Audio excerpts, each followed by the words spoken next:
നമസ്കാരം. കേരളം പിടിക്കാനായിട്ട് അതായത് ഇനി വരുന്ന നിയമസഭാ തെരഞ്ഞെടുപ്പാണ്. അതിൽ അധികാരത്തിൽ വരാൻ വേണ്ടി അമിത്ഷാ തന്നെ നേരിട്ടാണ് ഓരോ നീക്കങ്ങളും നടത്തുന്നത്. അതിൽ അമിത്ഷാ തന്നെ ഒരു നിർദ്ദേശം ഇപ്പോൾ ഇന്നലോടുകൂടി നൽകിയിരിക്കുകയാണ്. അതായത് തിരുവനന്തപുരത്ത് ഭരണം പിടിക്കാൻ വേണ്ടി അമിത്ഷാ ബിജെപിക്ക് നൽകിയിരിക്കുന്ന പഞ്ചതന്ത്രങ്ങളുണ്ട്. അതാണ് ഇതിൽ ഏറ്റവും കൂടുതൽ പ്രധാനം. അമിത്ഷാ ഒരു പഞ്ചതന്ത്രം ഇപ്പോൾ രാജീവ് ചന്ദ്രശേഖരനോട് പറഞ്ഞിരിക്കുകയാണ്. അതായത് ഈ രണ്ടാഴ്ചക്കുള്ളിൽ തന്നെ മണ്ഡലങ്ങളിൽ ഏറ്റവും കൂടുതൽ വിജയ സാധ്യതയുള്ള സ്ഥാനാർത്ഥികളെ കണ്ടുപിടിക്കണം. രണ്ടാമത്തത് താരപരിവേഷമുള്ള ആളുകളെ കണ്ടുപിടിക്കണം. ഇപ്പോൾ നരേന്ദ്രമോദിയുടെ ഭരണത്തിൽ ആകൃഷ്ടരായ സിനിമാ നടിമാരുണ്ട്. അങ്ങനെ അവരെ പോയി സംസാരിച്ച് അവർക്ക് താല്പര്യമുണ്ടെങ്കിൽ അവരെ പിടിച്ച് ഇലക്ഷൻ നിർത്തണം.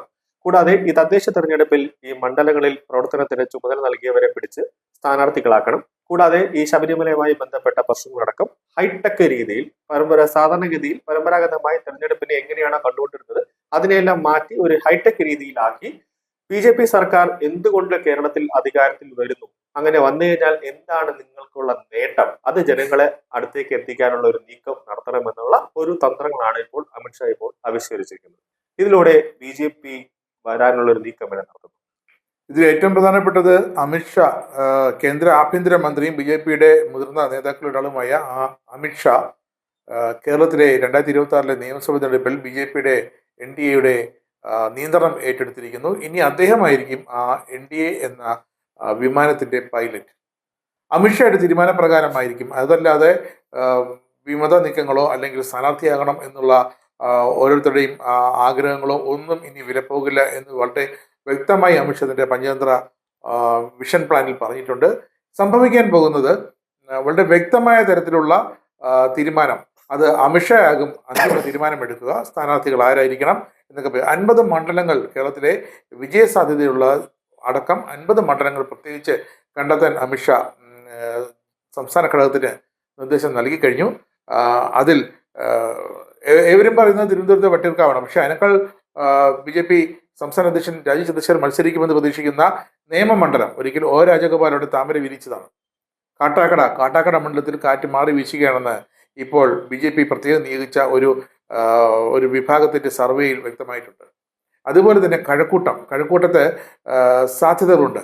ആറ്റിങ്ങൽ, അതുപോലെ തന്നെ ആലപ്പുഴ, അങ്ങനെ പല മണ്ഡലങ്ങളും ഇതുപോലുള്ള നിയമസഭാ മണ്ഡലങ്ങൾ വളരെ വ്യക്തമായി തിരഞ്ഞെടുക്കാനും 50 മണ്ഡലങ്ങളിലെങ്കിലും എത്രയും പെട്ടെന്ന് ഉചിതരായ സ്ഥാനാർത്ഥികളെ പ്രഖ്യാപിക്കാനാണ് ഇപ്പോൾ അമിത്ഷായുടെ നിർദ്ദേശം.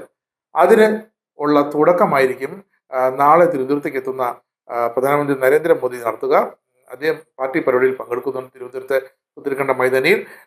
പ്രധാനമന്ത്രി ഇവിടെ എത്തുമെന്നത് ബി.ജെ.പിയുടെ ഉറപ്പായിരുന്നു, അല്ലെ? ബി.ജെ.പി നഗരസഭയിലെ അധികാരമേൽക്കുമ്പോൾ വിമാനത്താവളത്തിൽ 41 ദിവസത്തിനകം ഏതാണ്ട് സത്യപ്രതിജ്ഞ ചെയ്ത് അധികാരമേറ്റ് 1 മാസത്തിന് 3 ദിവസം ബാക്കിയുള്ളപ്പോൾ എത്തുകയാണ് നമ്മുടെ പ്രധാനമന്ത്രി. അതുപോലെ തന്നെ പ്രധാനമന്ത്രി വിമാനത്താവളത്തിൽ സ്വീകരിക്കുക ബി.ജെ.പിയുടെ മേയർ. ചരിത്രത്തിൽ ആദ്യമായിട്ട് ബി.ജെ.പിയുടെ മേയർ കറുത്ത ഗൗണമിട്ട് നമ്മുടെ നഗരപിതാവ് വി രാജേഷ് അവിടെ പ്രധാനമന്ത്രിയെ സ്വീകരിക്കാനുണ്ടാകും. അഭിമാനത്തിന്റെ നിമിഷങ്ങളാണ്, ചരിത്ര നിയോഗമാണ്, കാലം കാത്തുവെച്ച നീതി എന്ന് വേണമെങ്കിലും ഇതിനെ പറയാം, അല്ലേ? മറ്റ് നീക്കങ്ങൾ പ്രധാനമന്ത്രിയുടെ വരവിനോടനുബന്ധിച്ച് എന്തൊക്കെ നീക്കങ്ങളായിരിക്കും ഉണ്ടാകുക? ഈ തിരുവനന്തപുരം നഗരത്തിലെ ജനങ്ങൾ എക്കാലത്തും ബുദ്ധിമുട്ടുന്ന ഒരു പ്രധാനപ്പെട്ട പ്രശ്നമുണ്ട്, നായശല്യം. അതോടൊപ്പം തന്നെ വേസ്റ്റ് പ്രശ്നങ്ങൾ. ഇതിലൊരു ഇത് ശാശ്വതമായ ഒരു പരിഹാരം നാളെ രാവിലെയോടുകൂടി പ്രധാനമന്ത്രി പ്രഖ്യാപിക്കും.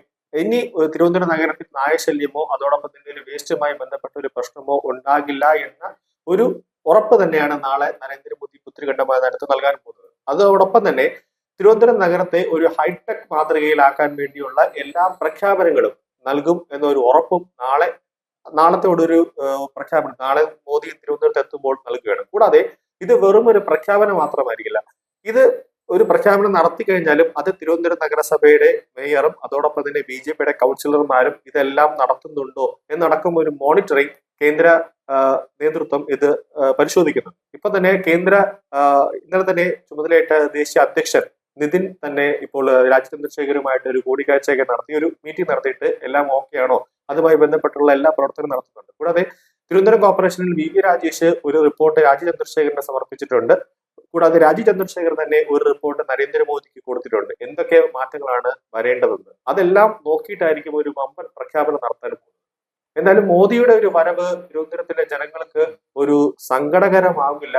അത് സാധാരണ മറ്റ് പാർട്ടികൾ ഉന്നയിക്കുന്ന ഒരു തട്ടിക്കൂട്ട് പ്രഖ്യാപനമായിരിക്കില്ല എന്നത് ഉറപ്പാണ്. അവസാനമായി ഒന്നുകൂടി പറഞ്ഞുകൊള്ളട്ടെ. നാളത്തെ പ്രധാനമന്ത്രി നരേന്ദ്രമോദിയുടെ പ്രഖ്യാപനത്തിൽ വിഷൻ 2026 ഉണ്ടാകും.